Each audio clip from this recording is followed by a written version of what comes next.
voilà, c'est un réel plaisir de vous savoir devant vos postes récepteurs pour suivre ces magazines Gros Plan.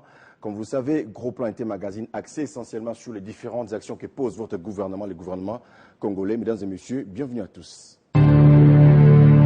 C'est depuis le 30 mai de cette année que la BIAC a été placée sous gestion d'un comité d'administration provisoire de la Banque centrale du Congo. Ce comité a donc pour mission de présenter un plan de redressement. Aujourd'hui, qu'en est-il? La réponse est tout de suite avec notre invité. Ok, nous avons ici l'honneur de recevoir sur ce plateau Laurent Onyemba. Il est maître avocat.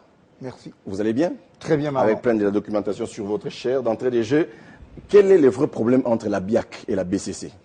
D'abord, je vous remercie particulièrement. Chaque fois que nous sommes intéressés, nous nous documentons par rapport à tel ou tel autre sujet. Mais cette fois-là, nous sommes focalisés justement sur la question de la Banque centrale. Et nous sommes tombés sur une documentation suffisante pour comprendre aujourd'hui le phénomène BIAC, comme on l'appelle. Le phénomène BIAC. Le phénomène BIAC. Il doit y avoir des explications par rapport à ça. Cette problématique est en fait prise en charge par une disposition légale, la loi numéro 003/2002 du 2 février 2002 relative à l'activité et au contrôle des établissements des crédits. Alors, au regard justement de cette loi, vous allez constater que, sans devoir revenir sur cet aspect, il y a lieu de comprendre que le comité, ou plutôt la banque, comme toute activité financière, a accordé des crédits à des particuliers et à des institutions d'un montant global de 286 millions quelque chose de dollars.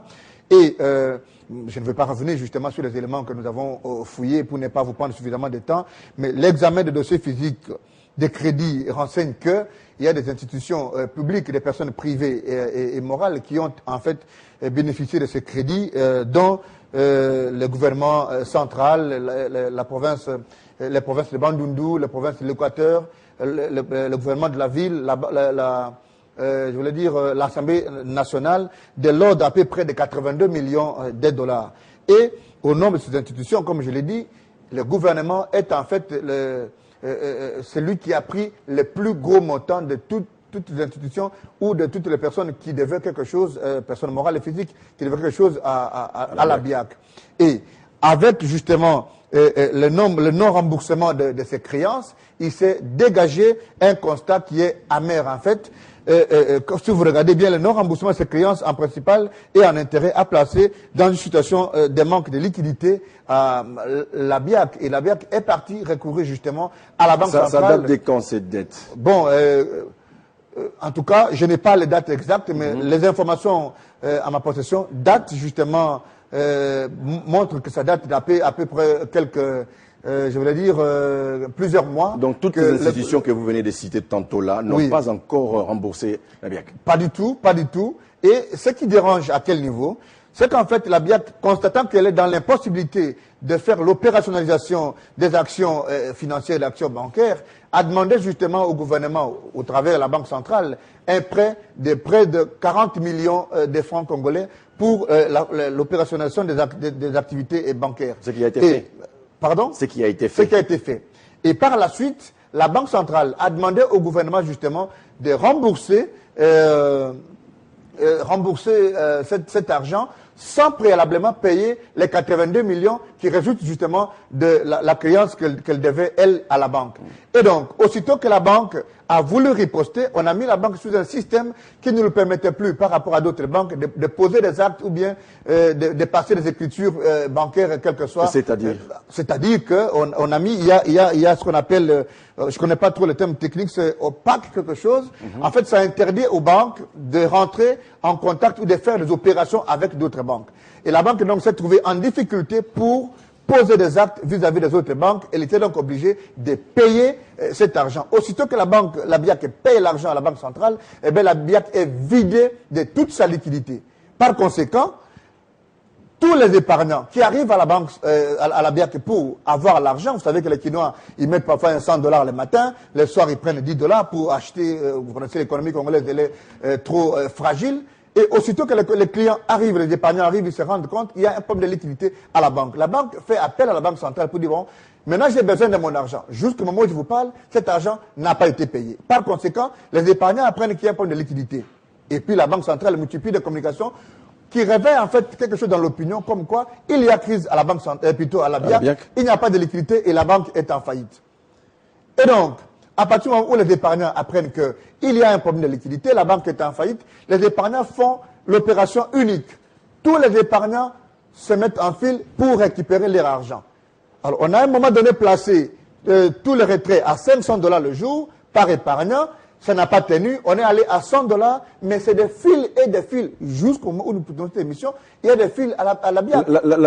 La situation était-elle prévisible ou c'est arrivé de manière Non, la situation était prévisible. Si la Banque centrale avait un management pour comprendre que la question de la BIAC relève de la paix sociale, relève de la bonne gouvernance, relève du management des banques, eh bien, comme autorité de supervision, elle devait comprendre, avant de constater qu'il y a des problèmes, prendre des mesures préventives. Mais la Banque centrale ne l'a jamais fait. Et c'est là la responsabilité personnelle du gouverneur Deogracias Mutombo. Vous citez. Je le cite parce que c'est lui qui est en fait le patron de la banque. Jusqu'aujourd'hui, nous n'avons pas vu des actions qui vont dans le sens, justement, de consolider l'activité de la banque. Mais qu'est-ce qui en découle? Les actionnaires. Mais quand le gouvernement met déjà un paquet pour redresser la BIAC, ce n'est pas une action positive. Mais le gouvernement met un paquet à quel moment? C'est quand, en fait, tous les épargnants commencent à récupérer leur argent. Et regardez les responsabilités des uns et des autres, telles que prises en charge par ce que je veux vous lire tout de suite. Allez-y. Autour de la dissolution, parce que les épargnants, plutôt les actionnaires... On va parler de la dissolution. On va parler de la dissolution. Je vais en venir, parce que c'est ça la question fondamentale. Les actionnaires, en fait, à la suite de la situation, les actionnaires se rendent compte que désormais, il est impossible de récupérer la situation et qu'il faut, pour préserver la paix sociale, pour l'intérêt des épargnants, pour, en fait, une activité de responsabilité, il faut dissoudre la banque. Qu'est-ce qu'on constate? Évidemment, la banque a un pouvoir de supervision, mais la banque a pris des contacts avec des firmes chinoises et d'autres firmes, comme quoi elle voulait vendre la FIBank et la BIAC à ces firmes sans préalablement ni engager la discussion avec les actionnaires, ni engager la discussion avec tous les autres partenaires du secteur. Ce qui est une aberration du point de vue légal. C'est pourquoi je voulais vous évoquer la disposition, je voulais vous parler de la loi justement 003/2002, à son article 56 sur la dissolution et la liquidation. Qu'a dit l'article? La dissolution d'un établissement de crédit peut être volontaire ou forcée. Et dans le cas de la BIAC, les actionnaires ont estimé que la dissolution pouvait être volontaire. Okay, donc, et donc, la Banque centrale veut aller beaucoup plus vers la dissolution, forcée, et elle en connaît les conséquences, elle en connaît justement mais que compte faire la BIAC afin de procéder à un véritable redressement? Vous montez le cadre légal. Oui. Et la même disposition dit à son alinéa 2, la dissolution est dite volontaire lorsqu'elle est décidée par l'Assemblée générale des actionnaires, associés ou sociétaires de l'établissement de crédit. Elle n'est acquise que si elle est adoptée par les 2/3 des actionnaires, associés ou sociétaires disposant du droit de vote et des représentants au moins la moitié du capital social. Sur mes recherches propres, je peux mettre à votre disposition les PV de l'Assemblée générale. Donc il y a eu Assemblée générale qui s'est décidée par rapport à une dissolution volontaire. Aujourd'hui, il y a Stanville qui est un associé, mais qui n'a qu'une action justement dans BIAC. Je ne vois pas comment une action peut peser contre 499 000 autres actions. Et donc, de ce point de vue, vous comprenez qu'il s'est passé alors une assemblée générale légalement constituée et les décisions sont en fait légales. Si vous regardez l'article 59, sous réserve de dispositions contraires à la présente loi, le liquidateur d'un établissement de crédit dissous par décision de l'Assemblée générale des actionnaires associés ou sociétaires s'effectue conformément au droit commun. Et que dit le droit commun? Là, on nous renvoie au droit WADA, parce que je voulais vous dresser cette problématique du point de vue légal. Allez-y rapidement. Le droit WADA dit à son article 220, je n'ai pas l'article, l'intégralité de la disposition, mais ça dit à peu près l'essentiel. Oui, l'acte uniforme reconnaît aux actionnaires le pouvoir de dissoudre leur société, car la société est, comme on peut le savoir, un contrat. Quitte à répondre justement du point de vue des actifs et des passifs. Alors, il vient l'article 61 de la même loi. En cas de dissolution volontaire d'un établissement de crédit, les liquidateurs sont nommés par l'Assemblée générale des actionnaires associés ou sociétaires sous réserve de l'approbation probable de la Banque centrale. Et ce qui fut fait. Maintenant, on a nommé un comité. D'abord, dans 3 mois, on a nommé 3 comités. Provisoires. Et le gouverneur la loi lui donne la possibilité de donner un délai pour les plans de redressement. Il a pris 180 jours. Là, vous répondez directement à ma question. Justement, oui. 180 jours. Mais aujourd'hui, il nous reste à peu près 16 jours. Il n'y a pas ce plan-là. Et donc, on constate en fait que les actionnaires avaient raison de demander la liquidation. Et pourquoi? C'est très important. Parce qu'en fait, les actionnaires se sont rendus compte que dans la situation actuelle, il est impossible de redresser l'activité bancaire à la BIAC. Et par conséquent, vous allez vous rappeler, le procureur général de la République a interdit, alors que l'administration de supervision de la BIAC a demandé à M. Blattner d'impérativement chercher des capitaux frais pour les redressements de la banque. Le procureur a demandé à M. Blattner de ne pas quitter le territoire. Ce qui est une aberration aussi parce qu'on ne peut pas demander une chose de son côté. L'État, c'est un tout. Ça, c'est de un. De deux, au moment où on est en train de proposer la liquidation, la Banque centrale procède désormais à la vente des actifs. Allez à Goma, on a vendu un immeuble à la Rebanque d'à peu près une valeur de 6 millions de dollars. Qui vend ça? C'est les comités provisoires d'administration ou l'État congolais? Je vous dis, tout est boutiqué par la Banque centrale et par la personne de M. De Graça Moutoumbé. Donc vous accusez la Banque centrale? Non, je dis c'est la Banque centrale. La situation de la BIAC aujourd'hui relève de la responsabilité exclusive du gouvernement de la République et de la Banque centrale et surtout de la personne. Donc avec la vente des actifs, la dette ne fait aujourd'hui augmenter. Pourquoi on a décidé de dissoudre volontairement? C'est parce qu'on s'est rendu compte que les actifs sont encore supérieurs aux passifs et qu'il est donc possible de vendre les actifs pour réparer la problématique des passifs, rembourser l'argent des épargnants, ce qui est en fait la chose la plus nationaliste. Et ça, c'est le flot qu'il faut jeter aux actionnaires de la BIAC. Donc la BIAC compte aujourd'hui rembourser les épargnants. Absolument. Et c'est ça. Et elle va faire comment? Elle va faire quoi? Elle va faire comment? Non, et quand est-ce que sera il a été démontré que les actifs sont supérieurs justement aux passifs, mais qu'on ne peut pas comprendre qu'au moment où on est en train Ce sont des termes techniques. Expliquez-vous un peu les passifs, les actifs. C'est quoi pour que les gens comprennent réellement? Les passifs, c'est ce que la banque a comme charge. C'est que la banque doit, par exemple, aux épargnants. Les épargnants, c'est les petits peuples qui prennent l'argent pour mettre la banque à la BIAC. Et aujourd'hui, les actifs, c'est en fait ce que la banque a en termes de biens. Aujourd'hui, la banque a des immeubles. Et c'est pourquoi je vous ai dit en passant qu'on ne comprend pas les attitudes de la Banque centrale. Et tout le comité qui est en fait un comité qui n'en est pas un, parce que le comité a été dépouillé de tous les pouvoirs. Je peux vous montrer un communiqué sur lequel je suis tombé. On dit un comité de presse. Les actionnaires de la BIAC informent le public qu'en décidant le 4 novembre 2016 en Assemblée générale extraordinaire de la dissolution de la banque, les actionnaires ne poursuivent qu'un seul objectif, préserver les intérêts des épargnants, du personnel et des créanciers. Cette décision s'appuie sur les articles 56. Vous avez déjà cité ces articles-là. Ce qui est plus important, c'est qu'on dit les actionnaires de la BIAC notent afin que leur démarche constitue une solution pour permettre aux épargnants de récupérer l'argent. Il y a quelque part où on parle en fait du comité.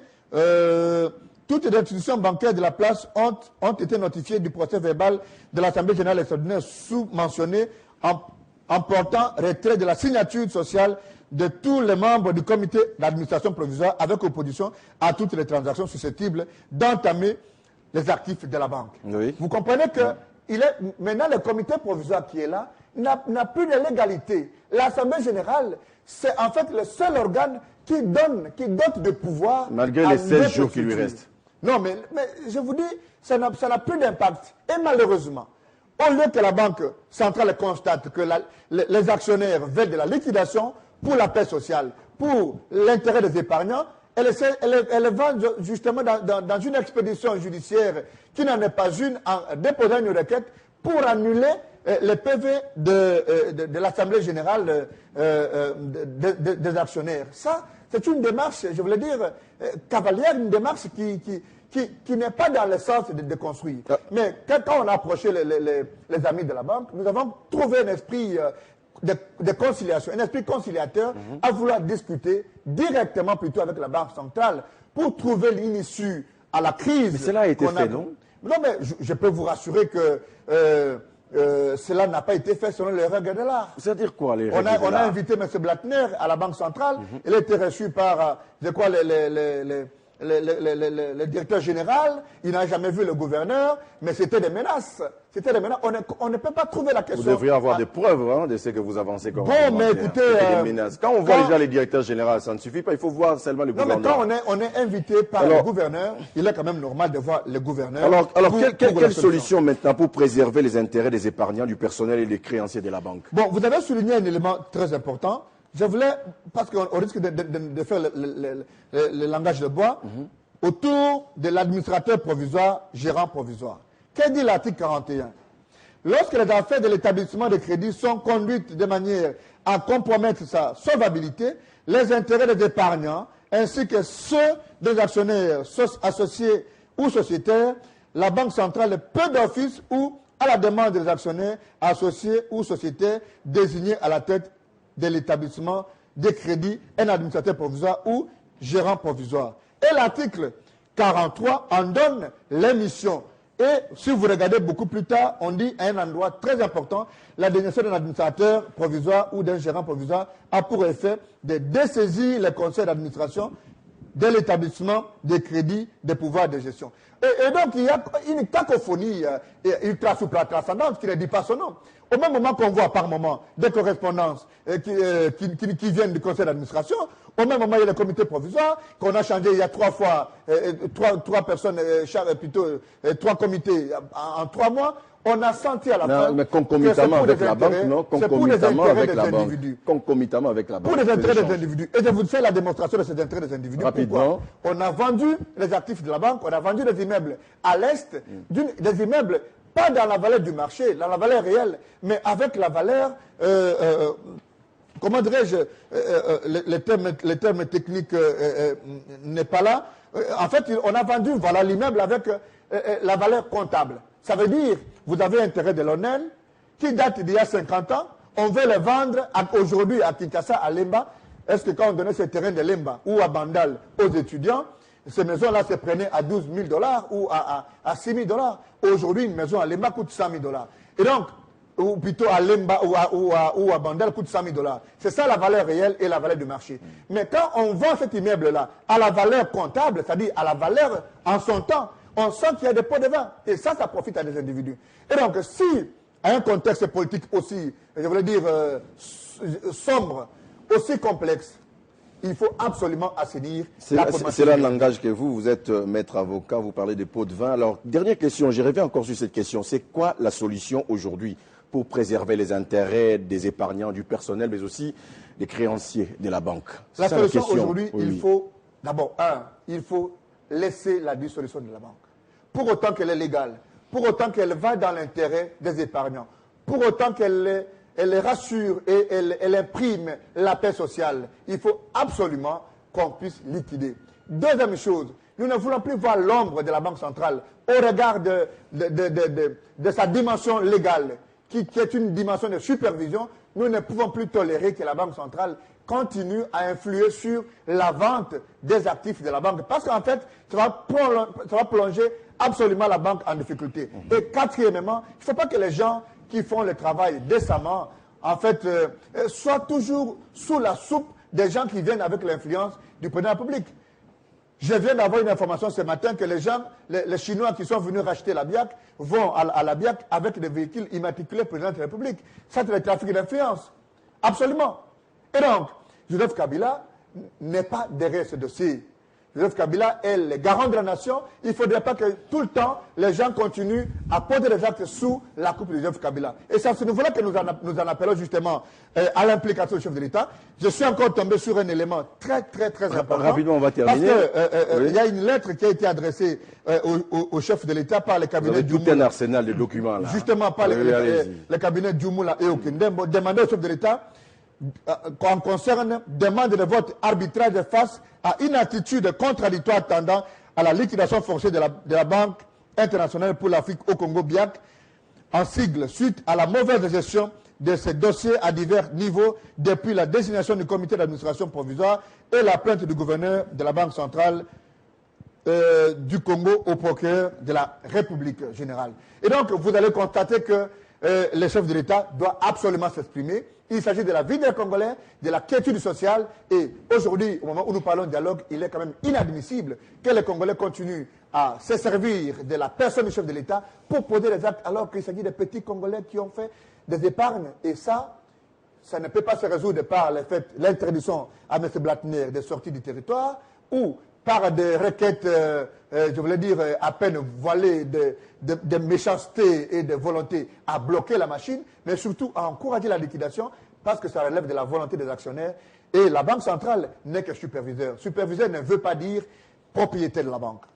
Vous avez bien fait de choisir ces plateaux pour adresser votre message et nous osons croire que le message va directement toucher les concernés.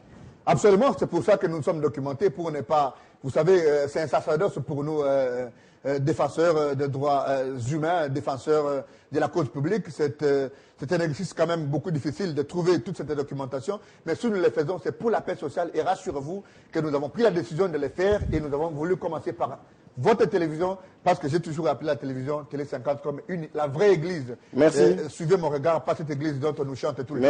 Merci beaucoup, pas de polémiques. Merci beaucoup Laurent Onyemba d'avoir répondu à toutes nos différentes questions. Merci aussi à vous, très chers téléspectateurs, d'avoir participé aussi à ces magazines Gros Plan. Les prochains rendez-vous est fixé toujours sur Télé 50, surtout avec le même plaisir. À très bientôt pour un autre numéro. Merci.